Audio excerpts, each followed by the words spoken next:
Surya Paloh mengklaim sejak awal Partai Nasdem mendukung penuh Joko Widodo karena meyakini kemajuan bangsa dan negara bisa terus dilakukan.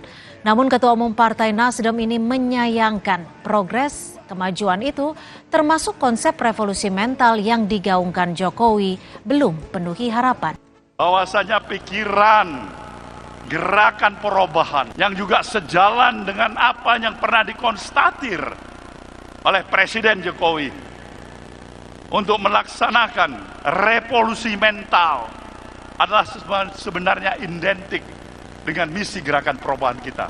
Senafas, sebangun, sejalan. Dan itulah yang kenapa ketika pada tahun 2014 pemilu, dengan seluruh kekuatan dan harapan energi yang kita miliki, kita dukung yang namanya Presiden Jokowi kala itu sebagai calon presiden untuk menjadi presiden di negeri ini, saudaraku.